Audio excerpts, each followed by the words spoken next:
Hola, ¿qué tal? Bienvenidos a Entrevistas con Alma de País. Yo soy Patricia Pardo y les agradezco la audiencia que cada día crece y crece más en este espacio porque traemos temas de interés general que pueden llegar a ser para todos ustedes cercanos.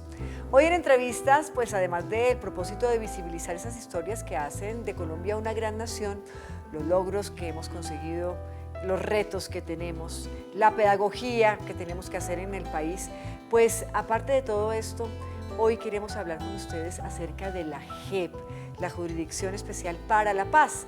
Recordarle a nuestra audiencia para qué fue creada, sus objetivos y los casos, no solo los mediáticos, sino los más humanos que llevan hoy, pues con el propósito de ofrecerles a las víctimas del conflicto armado la verdad, la justicia, la reparación y la no repetición. Para hablar de este tema está con nosotros el presidente de la JEP, el doctor Roberto Vidal. Muchas gracias por estar con nosotros, doctor Vidal. Gracias a ustedes por la invitación. Bueno, comencemos contándole a la ciudadanía, muchas personas la tienen muy clara, pero muchas otras ven estos temas como lejanos, como no propios. ¿Qué es la JEP? ¿Cuándo fue creada? ¿Quiénes la conforman? Hablemos un poco en términos pedagógicos. La jurisdicción es un tribunal, es una institución judicial del Estado colombiano. Fue creada en los acuerdos que culminaron en 2016 entre el gobierno nacional y la antigua guerrilla de las FARC, y su propósito es el de investigar, juzgar y sancionar los crímenes más graves que se cometieron durante el conflicto, y apunta a lograr la reconciliación del país, que podamos pasar la página de la guerra, en términos judiciales la página jurídica de la guerra, ofreciendo por un lado las reparaciones y la restauración a las víctimas, y por el otro la reintegración y la seguridad jurídica a quienes fueron comparecientes, y en general lograr que en la sociedad haya un ambiente y unas posibilidades de diálogo entre todos nosotros en un ambiente de paz. Se ha dicho en varias ocasiones que la JEP, el centro de la JEP, son las víctimas y no los victimarios. ¿Qué significa eso? Significa una cosa muy poderosa, y es que la JEP está construida para proteger los derechos de las víctimas, y eso tiene varias implicaciones. La primera es que las víctimas en la JEP tienen un espacio para participar. La mitad de nuestro trabajo es, a través de nuestra Secretaría Ejecutiva, es acompañar a las víctimas, ofrecerles la pedagogía para que entiendan perfectamente de qué se trata lo que hacemos. Les ofrecemos representación jurídica, nosotros los abogados de las víctimas los ofrece la JEP. Con presupuesto público se pagan abogados para que las representen. Se abren todos los caminos para que participen desde antes de los procesos. Ellos son los que nos presentan informes, tienen acceso a todos los procesos que tenemos, y alrededor de ellos se construye todo nuestro trabajo, porque está destinado a garantizar sus derechos. Los derechos de las víctimas en los conflictos armados son fundamentalmente la verdad. La gente nos pregunta qué fue lo que pasó, por qué le hicieron eso a mi hijo, a mi mamá, a mi papá. Queremos explicaciones, queremos saber dónde están sus despojos, pero sobre todo explicaciones de qué fue lo que pasó y por qué terminaron en eso. Lo segundo es el tema de la justicia, es que se haga investigación y se establezca quiénes son los responsables. La JEP es un lugar donde todo está habilitado para que quienes estuvieron involucrados como victimarios puedan venir a hacer aportes de verdad y reconocer su responsabilidad, y a partir de eso poderse reintegrar a la sociedad, pero ese reconocimiento es clave y lo hemos logrado en muchos momentos, ¿sí? Eso es el tema de justicia. Verdad, justicia, la posibilidad de reparación, que es infinita. Aquí se trata de reparar lo irreparable, pero de contribuir a la reparación de las víctimas, reivindicándolas, reconociéndolas, poniéndolas en el centro, dándoles todo el respeto y todo el reconocimiento, y contribuyendo con una cantidad de instituciones a que ellas puedan salir de esa situación que las llevó a la victimización. Y tal vez lo último, lo que más nos piden las víctimas en Colombia hoy, garantías de no repetición. La gente está diciendo no queremos que haya más desplazamientos, más desaparecidos forzados, ¿sí? Que no haya más crímenes de violencia sexual, que no haya más reclutamiento de niños, ¿sí? Que no haya más ataques a los grupos étnicos, en fin. Y en ese último punto tan importante, ¿estamos cumpliendo? Estamos cumpliendo porque la labor de pasar de las múltiples guerras que tiene el país a una situación de paz no es una cuestión repentina. Nosotros llevamos décadas, muchas décadas tratando de construir la paz y sabemos que nos faltan muchísimas. Este es un momento muy interesante de la construcción de paz en Colombia. Por supuesto, lo que está adelante es infinito y es la labor de lo que hace el gobierno o lo que hacen muchas instituciones. Hay un término que la JEP y pues el proceso de paz con las FARC pusieron muy sobre la mesa y es la justicia restaurativa. Y en esta dinámica en la que estamos los dos de pedagogía, ¿qué significa esa justicia restaurativa y cómo se la podemos explicar grosso modo a la audiencia? Mire, la justicia restaurativa es una herramienta muy interesante que tiene que ver con lo que dije hace un momento, tiene que ver primero con la participación de las víctimas. La justicia transicional, es decir, el involucramiento de tribunales en el paso hacia la paz no es nuevo. La última generación de esto viene desde 2005, la justicia ordinaria, los juicios a los paramilitares. Nosotros somos, digamos, un escalón en un camino largo que viene recorriendo la justicia para hacerlo. Entonces, en este escalón de la JEP, la justicia restaurativa está abriendo unos espacios que antes no había, que antes los jueces no tenían a disposición. Por ejemplo, en las últimas audiencias que se realizaron con antiguos miembros de los grupos paramilitares, esas audiencias habían tenido lugar antes ante la justicia ordinaria, pero hoy tenemos otros recursos nuevos, tal vez el más importante, los medios de comunicación. Esta fue una audiencia que vieron alrededor de 300.000 personas, que se transmitió en televisión, que se transmitió en la internet, que la gente tenía en sus celulares. Eso hace una diferencia gigantesca de la misma audiencia que tuvo lugar hace 17 años en un ambiente privado, solo con los abogados, el compareciente de algunas víctimas, y que no se supo. Eso es justicia restaurativa, es poner el debate sobre lo que sucedió, la verdad y la responsabilidad, ponerlos en el espacio público. Esa es una de las respuestas que nosotros damos ahora. Hemos hablado, y los medios de comunicación hablan mucho de los macrocasos de la JEP. Háblenos de los macrocasos de la JEP en estos momentos, en cuáles se está trabajando, cuáles están abiertos, y tengo entendido también que, por ejemplo, hay uno muy importante que tiene que ver con la violencia sexual de género, que están próximos también a empezar a trabajar. ¿Cuáles son esos macrocasos de la JEP? Me da la oportunidad de explicar cómo funciona la jurisdicción, y es que en el pasado, en los conflictos armados se cometen millones de crímenes, y los jueces ordinarios tenían el deber de abrir un proceso por cada crimen que se cometiera. Y el resultado que produjo eso era jueces ordinarios con millones de procesos abiertos en los que no se podía avanzar en la investigación de los conflictos. Por eso cuando se hizo la JEP, se hizo un diseño que nos da una herramienta clave, y es, nosotros no tenemos que investigar hecho a hecho todo, sino que nos podemos concentrar en investigar los crímenes más graves y representativos, y en juzgar no a cualquier persona, sino a los máximos responsables. Eso es lo que quiere conocer el país. Lo más grave, los máximos responsables. De ese cruce es de donde sale la idea de macrocaso. Nosotros integramos unos casos gigantescos, miles, decenas de miles, cientos de miles de víctimas. Lo que tratamos de mirar es patrones, conductas que se repitieron. ¿Qué encontramos que se repitió en el conflicto todo el tiempo? Se repitió el secuestro, se repitieron los falsos positivos, el reclutamiento forzado, la violencia contra las mujeres, la violencia étnica, la violencia sexual. Y eso entonces nos permite concentrarnos en ello, que son las verdades que el país está reclamando, y dentro de eso las personas que tuvieron la responsabilidad más grande por cometerlo.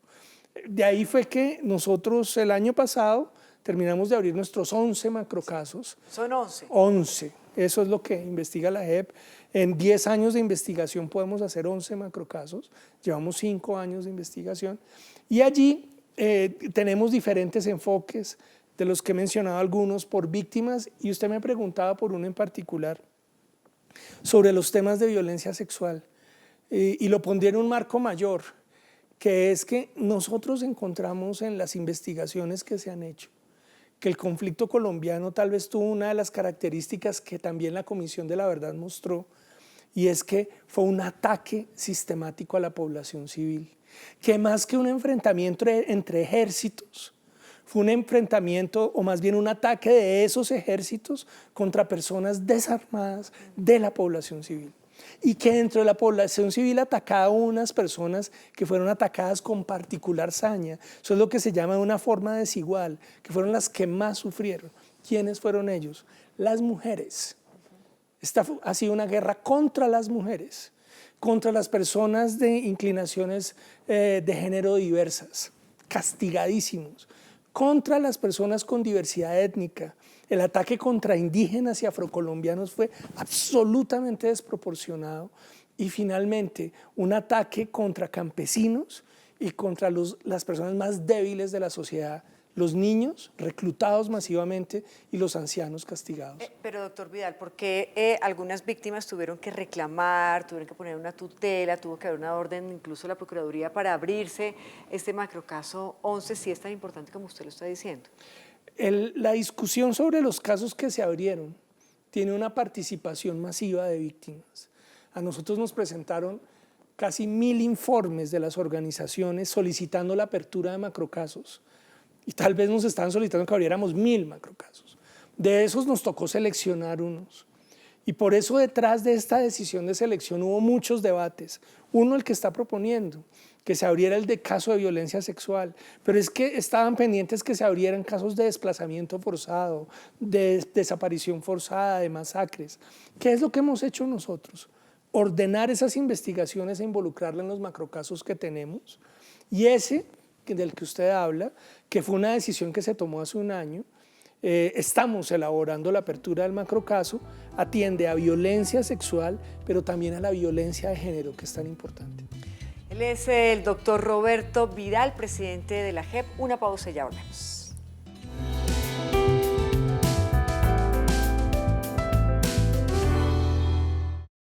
Quien no sabe de dolor no entiende el verdadero perdón. Y es que vivir la guerra en carne propia y reponerse es de valientes. Volver a confiar, transformar el odio y retomar la vida justo donde la dejaron no lo hace cualquiera. Levantarse cada mañana con la única convicción de que este país se merece una segunda oportunidad, la oportunidad de una paz total. Esto es lo que ha unido a las víctimas del conflicto en Colombia. Por eso queremos honrarlos, porque sin su fuerza y su poder transformador, esta historia no sería la misma.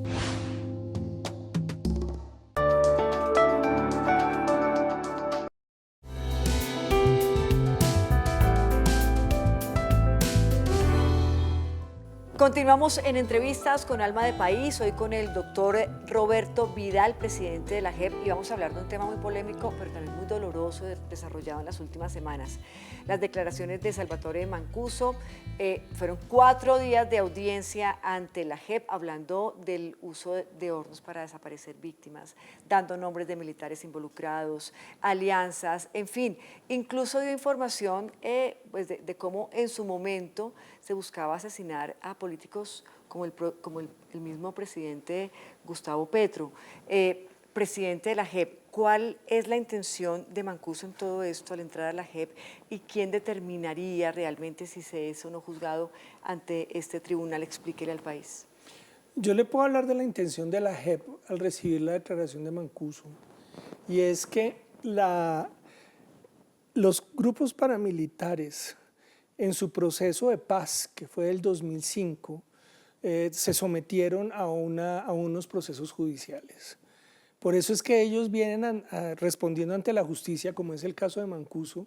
Estas declaraciones lleva 17 años haciéndolas y tiene programado para Justicia y Paz hasta el 2027 de audiencias todos los días desde la cárcel en los Estados Unidos. ¿Cuál es la diferencia?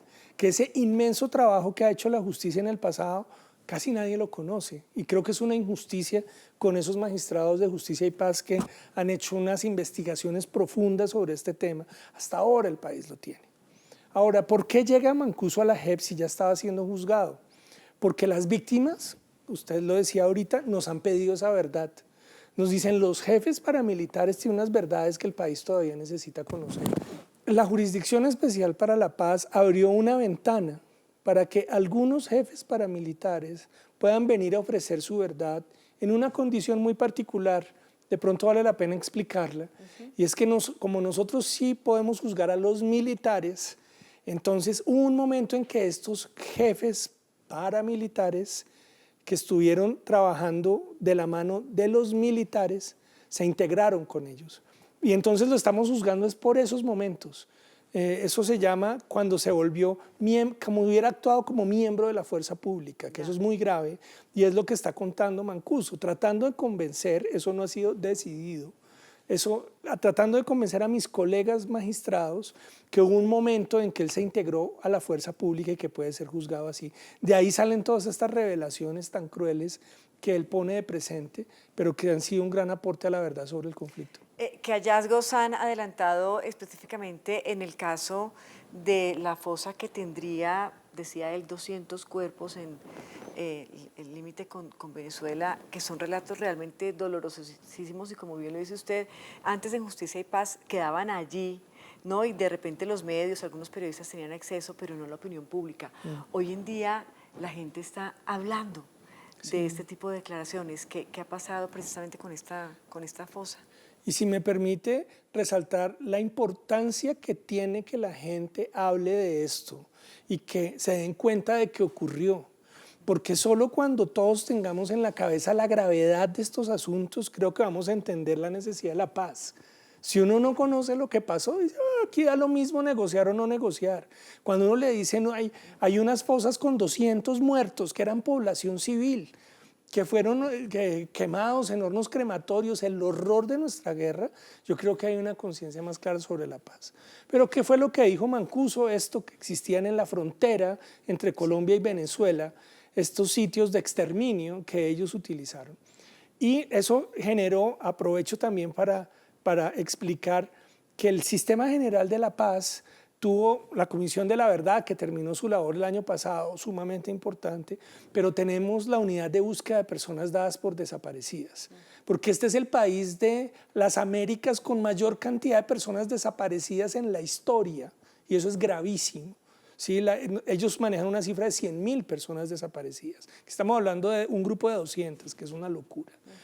La unidad de búsqueda mandó sus médicos forenses, que son unos equipos reconocidos internacionalmente, hicieron una exploración y encontraron que en la zona que estaba diciendo Mancuso sí hay indicios de que allí hay personas sepultadas, encontraron algunos restos y eso abrió la posibilidad de que se haga una investigación a profundidad en el lugar. Y como Mancuso habló de que podía haber restos al otro lado de la frontera, desde la Cancillería, desde el Ministerio de Relaciones Exteriores, están en conversaciones con el gobierno venezolano para propiciar o para facilitar tal vez un trabajo conjunto de equipos forenses de los dos países en esos lugares.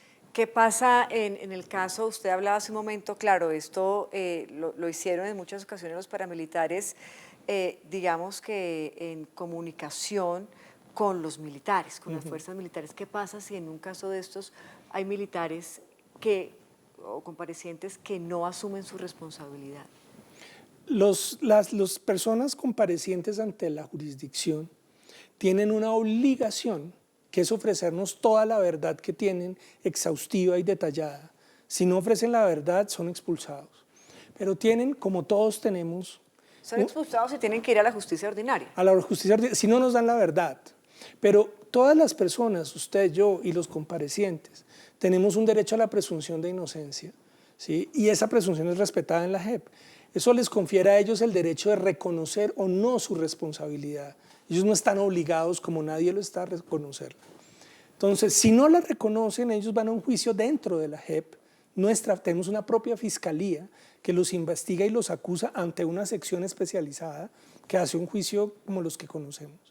Pero si reconocen responsabilidad, tienen los mayores beneficios de la JEP, que es una pena sustancialmente reducida a lo que llamamos sanción propia, hasta 8 años, de 60 años a 8.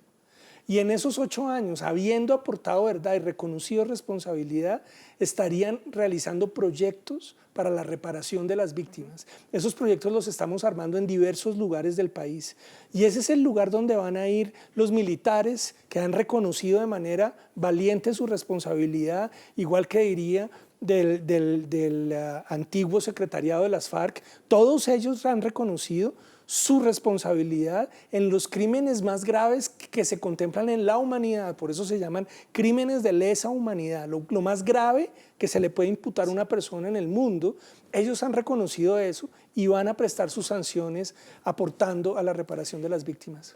Precisamente me da usted pie para la siguiente pregunta, y es que llevamos 5 años escuchando relatos dolorosos, tristes, vergonzosos, pero el país también quiere saber cuándo se van a empezar a dar estas sanciones del tribunal y quiénes serán los primeros.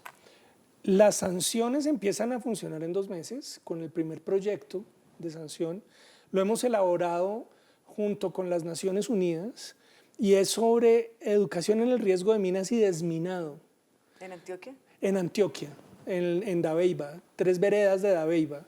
El desminado es una de las consecuencias más terribles del conflicto armado, porque al minar, introducir aparatos normalmente artesanales que se activan al paso de las personas, lo que hacen es que se esterilizan regiones completas. Y lo peor, esas minas se sembraron alrededor de la infraestructura pública, rodeando escuelas, centros de salud, alcaldías, y entonces son municipios que se volvieron fantasmas. En esos proyectos, que es comparecientes, yendo a contribuir en el desminado, al manejo del riesgo de minas, es que van a ir nuestros primeros procesados, imputados tanto de la fuerza pública como de las antiguas FARC. ¿Hay otro proyecto que están realizando o organizando en Sumapaz también? Varios proyectos estamos armando. El siguiente es Bogotá, porque Bogotá es el lugar donde está la mayor concentración de víctimas del conflicto armado en Colombia, sobre todo en la zona sur de Bogotá, en los límites entre Soacha y Ciudad Bolívar, y también está la mayor cantidad de comparecientes. Entonces, por eso hemos fijado nuestra atención en Bogotá en un trabajo conjunto con la alcaldía y la alcaldía mayor. Y allí estamos haciendo un proyecto que va a ser memoria, búsqueda de personas dadas por desaparecidas y restauración ambiental en la zona del Sumapaz. ¿Esa tiene que ver con el libro que sacaron hace poco, el libro de la Ruta Tovar? Absolutamente. ¿Me cuenta eso después de la pausa? Sí. Ya volvemos, una pequeña pausa y regresamos.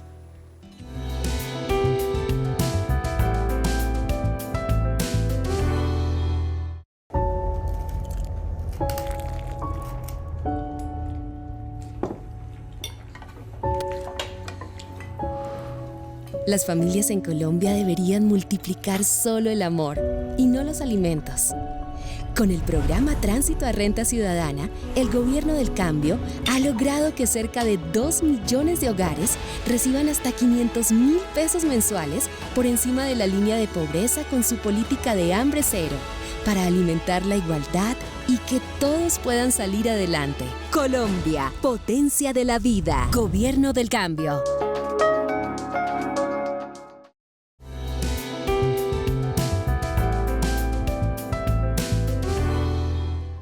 Entrevistas con Alma de País, un espacio en donde todos aprendemos cómo funciona Colombia. Hoy estamos conversando con el doctor Roberto Vidal, él es el presidente de la JEP, y hemos quedado en un punto muy interesante, y es que hace un par de semanas se lanzó con la alcaldía de Bogotá un libro muy interesante que se llamaba como la Ruta Tovar, y que básicamente lo que hace es recopilar un plan piloto que tienen con la JEP precisamente pues para todo este tema. ¿De qué se trata exactamente? Los trabajos y obras con contenido reparatorio son una de las herramientas más importantes de la jurisdicción, porque se trata de reemplazar la cárcel. En la cárcel a la gente le están causando un daño, un dolor, para que queden tan aterrorizados que no vuelvan a cometer delitos. La JEP lleva un camino completamente distinto. Aquí nuestras sanciones están articuladas por procesos, proyectos en que los comparecientes, muchas veces de la mano de las víctimas, con la consulta y la participación de las víctimas, hacen proyectos reparatorios del daño que se causó. Porque lo que se trata de estos proyectos no es aislar a la gente en la cárcel, sino que quienes fueron victimarios a través de estos proyectos se puedan integrar a la ciudadanía, se conviertan en actores políticos, actores económicos, lo que ya está pasando, tengan sus familias, vuelvan a ser ciudadanos normales y puedan dejar atrás el conflicto armado. Creo que lo mejor que nos puede pasar a nosotros es garantizar la no repetición, porque todos aquellos que estuvieron combatiendo, cometieron graves crímenes, puedan retomar su vida y las víctimas puedan avanzar a la reparación. Por eso estos proyectos son tan interesantes. El que estamos haciendo con Bogotá lleva ese rumbo. Recuperar la memoria de las víctimas, buscar personas desaparecidas, una ruta a través del Sumapaz que conducía hacia la Macarena, por el que se llevaron muchos secuestrados, por ejemplo, sabemos, y allí hay muchas personas enterradas que perdieron su vida en ese proceso tan doloroso. Y entonces las FARC, antiguas FARC, están dispuestas a contribuir a las víctimas y decir, vamos a buscar esas personas, vamos a entregar sus restos y vamos a hacer una memoria de lo que no puede volver a pasar. Y como ese lugar, que es de los más maravillosos del planeta, fue convertido en un escenario de guerra, hoy lo traemos hacia la paz. Bueno, seguimos hablando de pedagogía, pero también hablemos de paz y hablemos de la paz total. El proceso de paz con el ELN, con las disidencias de las FARC, ¿usted, presidente de la JEP, considera que sería posible recibir estos nuevos comparecientes? Es más, ¿está la JEP preparada para esto? Mire, la paz total o cualquier intento que haga el gobierno nacional por alcanzar lo que nos falta de paz. Cruz Roja ha dicho que tenemos por lo menos 7 conflictos armados funcionando. Entonces, todos los esfuerzos que se hagan por conseguir una paz más completa en Colombia son de interés de la jurisdicción como un organismo de paz. Y nosotros le hemos dicho al gobierno, nosotros somos un organismo judicial, independiente del gobierno, hay una separación de poderes, nosotros somos independientes incluso de la rama judicial. Como organismo independiente le hemos dicho al gobierno todo lo que sabemos, todo lo que hemos aprendido, lo que hemos logrado lo ponemos al servicio de la paz. Lo que el gobierno pueda utilizar en ello, bienvenido sea. Lo que podamos contribuir, lo que podamos ofrecer, está a disposición del país. Ahora, le corresponde al gobierno y al Congreso diseñar cómo van a ser esos mecanismos con cada uno de esos actores que me plantea. Todo eso tiene complejidades, tiene dificultades, pero ellos están trabajando en ello y nosotros apoyando. ¿Cómo hace, doctor Vidal, que tiene en la cabeza tanta historia, tanto relato, tanto dolor, para desmarcarse de su vida personal, de esta labor que la historia y el país le encomendó? Pues mire, yo le diría que más que desmarcarme de mi vida personal, me enmarco en mi vida personal, porque soy un convencido que el trabajo que todos tenemos que hacer para la paz, de hecho eso está en nuestra legislación y se llama la justicia prospectiva. Justicia prospectiva es que usted y yo hagamos cosas para garantizar los derechos de las futuras generaciones. Por eso hacemos esfuerzos ambientales. O sea, si seguimos calentando el globo, la gente de adelante es la que se va a morir, no usted y yo. Este esfuerzo para la paz yo lo hago convencido y pensando siempre en mis hijos. Esto lo estamos haciendo para nuestros hijos. Las generaciones que siguen no pueden vivir como la nuestra, que vivió en conflictos sin poder salir de ellos. Y entonces por eso para mí el trabajo que hago está completamente vinculado con mis aspiraciones y mis valores más profundos. ¿Lo llena de esperanza? Absolutamente. Doctor, muchas gracias por haber estado con nosotros, por habernos explicado, por haber hablado un poco de actualidad también, pero sobre todo por habernos dejado con esa misión tan importante que trae la JEP y que a veces los titulares de prensa y los medios de comunicación tradicionales infortunadamente no le ponen la lupa, la importancia social de la JEP. Muchas gracias a ustedes.